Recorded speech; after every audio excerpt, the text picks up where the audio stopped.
19h45, Labari Info Soir, messieurs, dames, bonsoir et bienvenue à cette nouvelle session d'information du mercredi 28 septembre 2022. La ministre de la fonction publique et de la réforme administrative a ouvert ce jour 28 septembre 2022 à Niamey la réunion du comité consultatif de la fonction publique. Cette réunion vise à mettre au point les représentants des travailleurs de l'État de réflexion portée concernant le projet de la révision du statut général de la fonction publique. Aboubakar Ibrahim Abdou.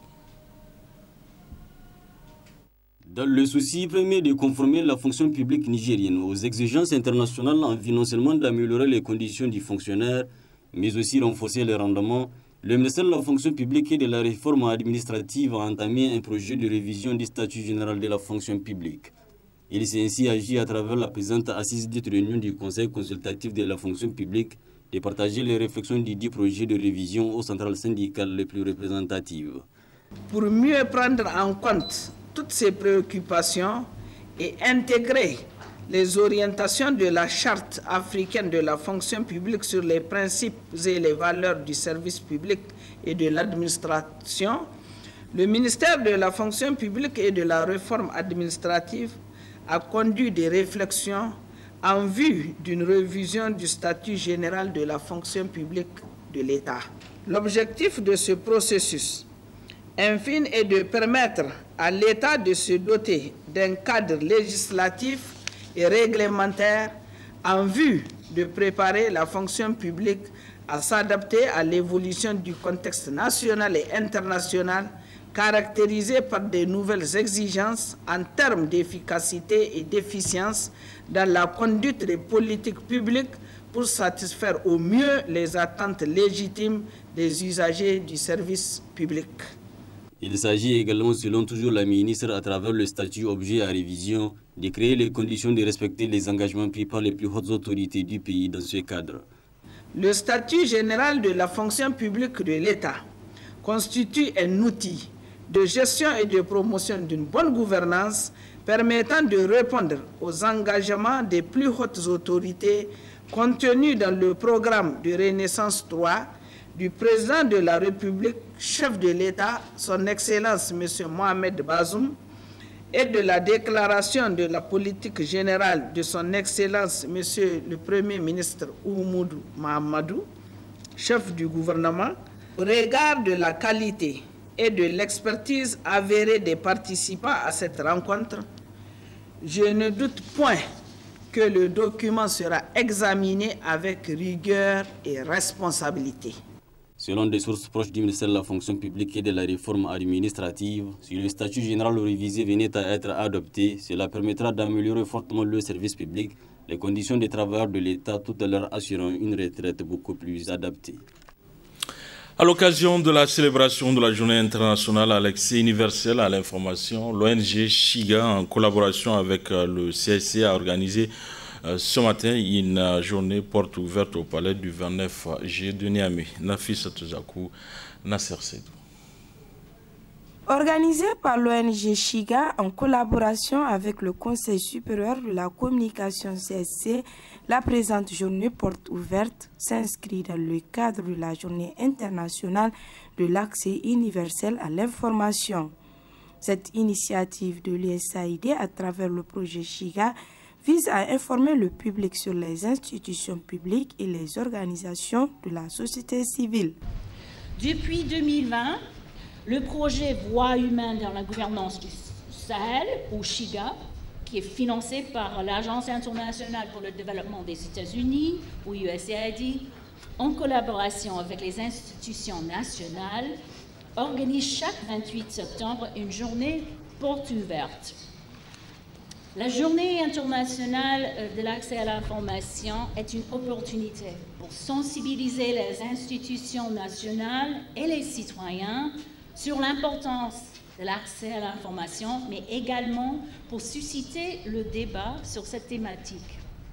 Au Niger, cette journée offre aux institutions publiques, projets de développement et aux organisations de la société civile un espace pour expliquer aux citoyens leurs activités. De plus, elle offre des modalités d'accès à l'information en ce qui concerne l'administration et comment les organisations fonctionnent. La célébration de cette journée constitue également une opportunité pour les citoyens de découvrir plusieurs institutions publiques, notamment leurs attributions, leur fonctionnement, et demander des informations souhaitées. Cet événement offre incontestablement un espace d'interaction entre les citoyens et l'administration en vue de la création d'un engagement constructif. Procédant au lancement des activités de cette 3e édition de la Journée internationale de l'accès universel à l'information, le président du CSC a salué cette initiative de l'ONG Chiga qui est un rendez-vous du donner et du recevoir. Je me dois de rappeler, pour m'en réjouir, que notre pays a adopté depuis 2011 une charte d'accès à l'information publique et aux documents administratifs pour garantir le droit du public à l'information. Il faut toutefois relever que la mise en œuvre de ce dispositif législatif doit être accélérée et renforcée. L'objectif de la commémoration de cette journée que nous célébrons pour la 3e fois au Niger et qui est à sa 7e édition au niveau mondial, depuis son institution, consiste également à vulgariser la date du 28 septembre comme journée internationale de l'accès à l'information. Le thème de l'édition 2022 est « Intelligence artificielle, e-gouvernance et accès à l'information ». Une thématique d'actualité qui permettra, vous conviendrez avec moi, aux différents acteurs réunis ici de discuter des mutations rapides qui se produisent dans le secteur de la presse, de la communication et de la gouvernance. C'est donc pour nous une journée chargée qui permettra aux participants de saisir les principes de bonne gouvernance, la transparence et l'équité dans les actions des institutions, le principe de redevabilité à la fois pour les institutions que pour les organisations de la société civile. C'est par la visite des stands qu'a pris fin cette journée qui favorise le partage d'informations et rapprocher les institutions républicaines, les organisations de la société civile et les citoyens. Célébration ce 28 septembre de la journée mondiale de la rage qui se veut une campagne de l'Alliance globale pour le contrôle de la rage. Une journée qui vise à sensibiliser et promouvoir l'élimination globale de la rage. Le thème de l'édition de cette année est une seule santé avec un rappel de l'objectif zéro d'ici 2030. Plus de détails avec Dr Abdou Hamidou Souley, il est spécialiste de la rage. La rage est une maladie infectieuse d'origine virale qui est transmise lors de la morsure d'un animal enragé. Généralement, la rage est transmise par la morsure des chiens, puisque les cas humains sont dus à 99% à des morsures de chiens. La rage est une maladie qui, lorsque les signes cliniques sont déclarés, sont à 100% mortelle, mais elle est évitable aussi à 100% par la vaccination préventive. Les signes cliniques de la rage, il faut savoir si la personne est morte, ce n'est pas automatiquement que la personne développe la maladie. Si la personne a été exposée à un chien rabies, il y a ce qu'on appelle la période d'incubation.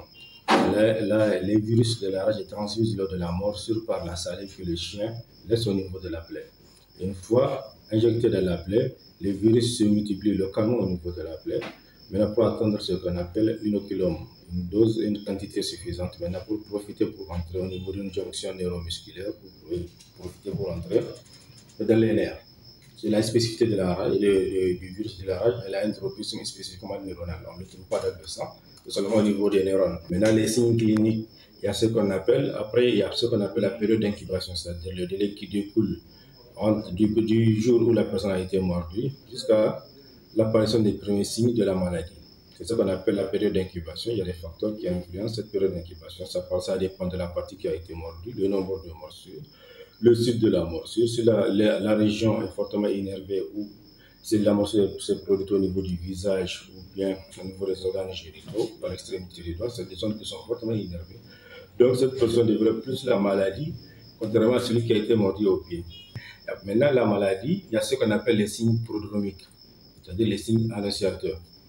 La personne va présenter une fatigabilité grandissante, une asthénie, une anorexie, des nausées et des vomissements, des prurites au niveau de la zone qui a été mordue. Maintenant, il y a ce qu'on appelle des céphalées aussi et une fièvre aussi. Ça, c'est les signes prodromiques. Maintenant, la rage se présente sous deux formes cliniquement. Il y a la rage furieuse ou la rage classique et la forme paralytique. La rage furieuse, c'est la forme qu'on rencontre couramment. La forme paralytique, elle représente seulement 30% même à l'échelle mondiale. Maintenant, la rage furieuse, les signes cliniques sont brillants. Il y a une soif, il y a un signe qu'on appelle un signe pathognomonique. Quand ce signe-là est là, on dit que le sujet présente de la rage. Par exemple, la peur de l'eau qu'on appelle l'hydrophobie. Dans l'hydrophobie, il y a les manifestations psychomotrices majeures, agitation, agressivité, hypercyalurie. Il y a même du priapisme, il y a des éjaculations précoces. Il y a tout ce corollaire-là qui est là. Maintenant, ce qui concerne la rage paralytique, comme son nom l'indique, le maître symptôme ici, c'est la paralysie. Et la paralysie débute au niveau du membre qui a été mordu. Et la paralysie progresse petit à petit jusqu'à atteindre les muscles respiratoires. Et là, le sujet décède par arrêt cardiovasculaire. La salle de réunion de la Confédération nigérienne de travail à CNT a abrité ce matin les assises du premier congrès ordinaire du syndicat national des pompiers et d'aérodromes du Niger. À l'issue de ces assises sera mis en place le bureau exécutif national du SNAPAN pour un mandat de 4 ans. Le résumé avec Adam Souana et Sadou Doumi. 4 années après son avènement sur l'échiquier syndical national, le SNAPAN, syndicat national des pompiers d'aérodrome du Niger, tient par la présente les assises de son premier congrès ordinaire. Une rencontre placée sous le thème prévention et secours sur les aérodromes, dont le premier responsable du SNAPAN n'a pas manqué de rappeler les raisons de sa tenue. On se réunit aujourd'hui pour nous pencher sur notre métier, pompier d'aérodrome, un métier qui, malgré son côté périlleux et exaltant, n'est pas sans difficulté. D'où le thème de notre premier congrès ordinaire, placé sous le thème prévention et secours sur les aérodromes, n'est pas fortuit à l'égard des missions de la SECNA et de notre responsabilité. C'est vous dire que, camarades congressistes, nous aurons au cours de cette journée de réfléchir et de prendre des décisions qui seront transmises à qui de droit, afin d'accroître la sécurité sur nos aérodromes et aussi dans le cadre d'amélioration de nos conditions de vie et de travail. Nous aurons au cours de cette journée à revisiter nos textes fondamentaux, mais aussi à procéder à la mise en place d'un nouveau bureau exécutif pour un mandat de 4 ans. Pour ce faire, j'appelle les camarades congressistes d'être assidus et participatifs tout au long de cette journée où un exposé sur le thème sera présenté par notre camarade et chef unité civile de l'aérodrome de Zender. Notons que le syndicat national des pompiers d'aérodrome du Niger est affilié à la Confédération nigérienne du travail CNT, dont le secrétaire général, en prenant la parole à cette occasion, a souligné toute la pertinence du thème de ce congrès, tout en rassurant les participants du soutien sans faille de la CNT. La tenue des instances d'une structure syndicale dénote du respect de ces textes fondamentaux, mais aussi de la démocratie syndicale qui l'anime. Car comme vous le saviez, un congrès est une instance de décision, une instance pendant laquelle les participants auront l'occasion de passer au peigne fin les mots qui les assaillent dans l'exécution de leur travail et d'y prendre des mesures pour y remédier dans le cadre de l'amélioration de leurs conditions de vie et de travail. Pour notre part, soyez-en rassurés que la Confédération nigérienne du travail CNT ne ménagera aucun effort à vous accompagner pour la mise en œuvre de ces importantes décisions qui seront issues de votre congrès. Procédant à l'ouverture officielle de ces assises, le secrétaire général du ministère du Transport a tenu à relever le rôle combien important que jouent les pompiers dans les aérodromes ainsi que les défis auxquels ils font face. Le thème des présentes assises, à savoir prévention et secours sur les aérodromes, révèle une importance capitale pour notre pays. Dans la chaîne de la sécurité de la navigation aérienne, les pompiers d'aérodrome constituent assurément un maillon essentiel. C'est pourquoi toutes les données permettant d'assurer la surveillance et le maintien du niveau de protection des services, de lutte contre l'incendie, pompiers d'aérodrome sur les aérodromes devront faire l'objet d'une attention soutenue de la part de l'encadrement en charge de l'exploitation de la navigation aérienne. Il s'agit donc d'actions d'anticipation et de prévention sur les événements et les situations qui surviennent pour engager les secours le plus rapidement possible. Ainsi, la journée durant, les congressistes venus de tous les horizons du pays vont mûrir les réflexions afin de trouver les voies et moyens permettant une amélioration de leurs conditions de vie et de travail. Voilà, à notifier que les travaux de ce premier congrès ordinaire du SINAPAN ont pris fin cet après-midi avec l'élection d'un nouveau bureau pour un mandat de 4 ans avec à sa tête Mahamadou Daouda Ali. Ces conclaves ont par ailleurs été sanctionnés par des résolutions et recommandations lues ici par Adamou Hamidou Issa. Le premier congrès ordinaire du syndicat national des pompiers d'aérodrome, SNAPAN, donne mandat au niveau bureau élu de tout mettre en œuvre pour la reconnaissance des corps des métiers du corps des pompiers d'aérodrome comme corps paramilitaire conformément aux certains États de la sous-région. Recommandation. Le premier congrès ordinaire des pompiers d'aérodrome tenu le mercredi 28 septembre 2022 à Niamey recommande à la SECNA et aux ANN 1. De régler le problème de lenteur dans le reclassement après la formation continue. 2. L'attribution d'agréments aux pompiers suite à l'examen SICHICOP et le plan de formation sur site. 3. La formation en anglais et en natation des pompiers d'aérodrome. 4. La mise à disposition des salles de sport et agréées dans tous les aérodromes du Niger. 5. De régler le problème de lenteur dans la mise en route des formations. 6. La redynamisation de la formation sur site. À l'ANAC, 1. L'obtention de la carte professionnelle uniformisée pour les pompiers d'aérodrome. 2. L'attribution de la taxe de la sûreté aéroportuaire aux pompiers d'aérodrome. À la SECNA, la dotation des équipements de protection individuelle EPI aux pompiers d'aérodrome de la SECNA. 2. La mise à disposition d'un véhicule incendie pour l'aérodrome de Zender. À l'endroit des ANN. La dotation des équipements de protection individuelle EPI aux pompiers d'aérodrome de Maradi, Difa et Tawa. Fait à Niamey le 28 septembre 2022, le Congrès. Notre rubrique hebdomadaire s'intéresse aujourd'hui à la répression des crimes de guerre. Vous serez édifié à ce sujet par Alfred Goubaji, il est juriste et également président du Raza Presse. Très bonne réception.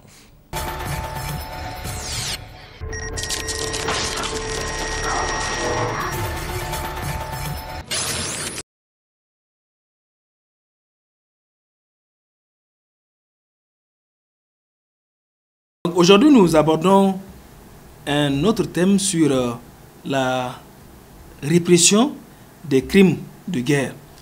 Alors, qu'est-ce qu'il faut entendre par répression?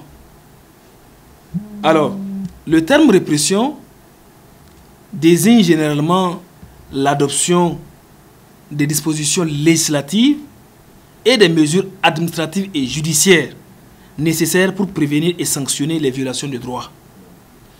Vous savez, en période de conflit armé, les différentes parties au conflit violent souvent les lois et coutumes de la guerre, ce qu'on appelle les crimes de guerre. Le droit international humanitaire, à travers les conventions de Genève et de leurs protocoles additionnels, organise de la façon dont le conflit doit se mener. À défaut d'interdire la guerre, le droit international humanitaire intervient pour l'humaniser en créant des garde-fous. Voilà comment la guerre doit se faire, voilà qui il faut toucher, voilà qui il ne faut pas toucher, les biens qu'on doit toucher, les biens qu'on ne doit pas toucher. C'est une façon d'humaniser la guerre. Mais force est de constater que sur le théâtre des hostilités ou sur le champ de bataille, les parties au conflit sont appelées souvent à violer les règles du droit international humanitaire. C'est pourquoi les conventions de Genève ont prévu des mécanismes de répression. Vous avez l'adoption du statut de Rome, le statut de la Cour pénale internationale, qui prévoit un certain nombre d'infractions, qui prévoit la répression des crimes de guerre et qui peuvent être poursuivis au niveau de certaines juridictions. Donc, s'agissant, comme je l'ai dit, de la répression, elle désigne cette volonté, elle désigne cet ensemble de textes ou de dispositions législatives et des mesures administratives et judiciaires en vue de prévenir ou de sanctionner les violations de ces règles garantissant ou organisant la guerre. Alors, s'agissant cette fois-ci de la notion de crime de guerre, il s'agit des infractions graves ou de violations graves contre le droit international humanitaire. Différents crimes contre l'humanité ou crimes de génocide qui sont des violations contre les droits de l'homme peuvent être commis par les parties sur le théâtre des hostilités. Ces crimes qui sont commis dans ce contexte-là, dans le contexte de conflits armés, sont soit dirigés contre des personnes ou des biens qui sont protégés par le droit international humanitaire. Les conventions de Genève, les 4 conventions de Genève et le protocole additionnel cité tantôt, interdisent par exemple de toucher les lieux de culte. Les lieux de culte par vocation sont des biens civils qui ne doivent pas être touchés. Les écoles, les hôpitaux sont des biens civils qui ne doivent pas être touchés. Donc vous voyez qu'en prenant pour cible les lieux de culte, les écoles, les hôpitaux, les ponts, les canaux d'eau, etc., là, la partie à l'origine de ces violations-là commet ce qu'on appelle les crimes de guerre. C'est un crime de guerre, puisque c'est des biens protégés. Alors, ces crimes sont dirigés vers des individus ou vers des biens. Quand vous touchez par exemple des populations civiles qui ne prennent pas part au conflit, vous commettez des crimes de guerre, puisque les conventions en droit international humanitaire ont interdit de s'en prendre aux personnes qui n'y participent pas. C'est pourquoi, par définition, le droit international humanitaire, c'est cet ensemble de règles qui a pour vocation de protéger les personnes qui ne participent pas ou qui, avant participé, mais ont cessé de participer au conflit. La deuxième composante, c'est que ces violations peuvent être dirigées contre des biens, tels que les écoles, tels que les hôpitaux, tels que les canaux d'eau, et tout ce qui est vital à la survie des populations. Il y a un certain nombre d'obligations qui incombent à l'État dans ce contexte.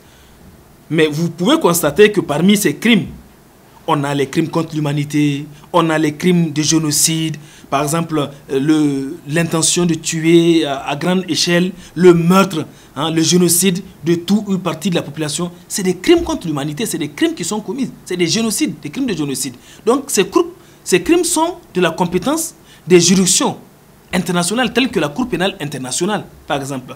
Donc je disais qu'il y a des obligations qui incombent aux États, puisque ce sont les États qui sont partis aux conventions de Genève, qui garantissent la protection des populations civiles ou qui décrivent les lois et les coutumes de la guerre. La première obligation, donc l'État doit se doter d'une législation nationale qui interdise et qui réprime les infractions graves, soit en adoptant une loi distincte à cet effet, soit en amendant des lois existantes. Déjà, comme nous l'avons dit, au Niger, par exemple, l'État du Niger est parti aux conventions de Genève. Ouais. Donc, l'État a cette obligation, soit d'adopter des lois nouvelles allant dans ce sens, ou bien d'harmoniser les anciennes législations dans ce sens. La deuxième obligation qui incombe à l'État, c'est de rechercher et poursuivre les responsables présumés d'infractions graves au droit international humanitaire. Il doit les déférer devant ces tribunaux ou les extrader pour qu'ils soient jugés devant un autre État. Souvent en cas de manque de volonté politique, puisqu'il peut arriver des cas dans certains pays ou dans certains États qu'il n'y ait pas cette volonté politique de pouvoir poursuivre les auteurs des violations.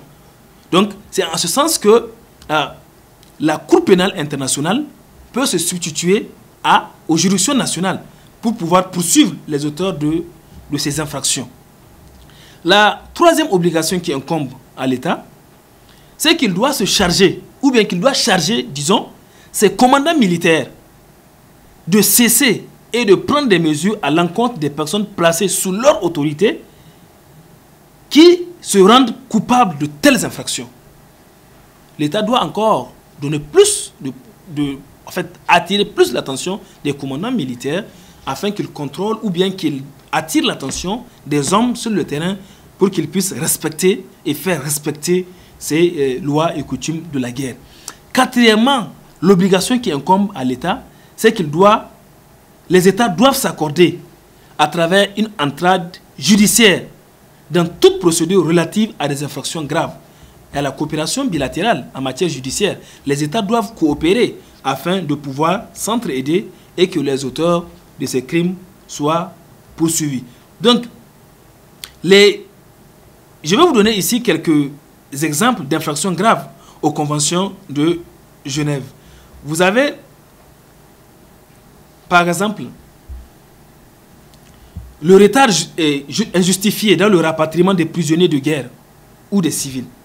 Vous avez les pratiques de l'apartheid et les autres pratiques inhumaines et dégradantes fondées sur les discriminations raciales qui donnent lieu à des outrages à la dignité personnelle. Le fait de diriger des attaques contre des monuments historiques, les œuvres d'art ou les lieux de culte clairement reconnus qui constituent le patrimoine culturel ou spirituel des peuples. Le fait de priver une personne protégée par les conventions de Genève ou par le protocole additionnel 1 de son droit d'être jugé régulièrement ou impartialement. Vous voyez, donc il s'agit ici d'autant d'infractions. Par exemple, le fait de soumettre également une personne à une attaque en la sachant hors de combat. Le fait d'utiliser perfidement le signe distinctif de la Croix-Rouge ou du Croissant-Rouge ou tout autre signe protecteur reconnu. Le transfert par la puissance occupante d'une partie de la population civile dans le territoire ou la déportation, etc. Donc, en fait, le fait déjà de transférer une partie de la population sous protection dans un autre territoire, surtout la population civile, le transfert à l'intérieur ou hors du territoire occupé de la totalité ou d'une partie de la population de ce territoire. Donc, ici, il s'agit d'autant de violations du droit international humanitaire que les parties peuvent commettre. Maintenant, ce qu'il faut retenir en conclusion, c'est que quand ces violations sont commises, il revient soit, comme je l'ai dit tantôt, à l'État de poursuivre les auteurs, et s'il n'y a pas cette volonté politique de l'État, il revient effectivement à la Cour pénale internationale, à travers le statut de Rome, de poursuivre les auteurs. Mais les États aussi, entre eux, ont cette coopération ou cette entraide judiciaire afin de pouvoir s'entraider mutuellement et de poursuivre les auteurs des différentes violations. Malheureusement, on constate un peu partout sur le champ de bataille, sur le théâtre des opérations, les violations graves du droit international humanitaire. Je pense qu'il faut continuer la sensibilisation. C'est pourquoi nous avons, à travers le Razapresse DIHDH, qui est cette organisation que nous dirigeons depuis 2014, qui œuvre dans la diffusion du droit international humanitaire. Nous avons des actions de sensibilisation, nous avons des actions de formation dans le sens de former non seulement les forces de défense et de sécurité dans la maîtrise du droit international humanitaire, des ateliers de renforcement de capacité des FDS, mais aussi les populations civiles de manière générale, afin qu'elles comprennent le droit international humanitaire. Et cela, c'est dans l'optique de prévenir. C'est ça la prévention.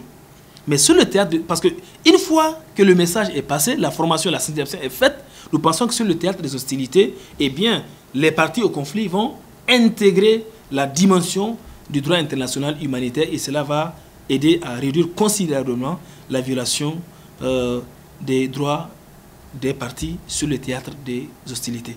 Voilà un peu ce que je peux vous dire sur la répression des infractions et crimes de guerre.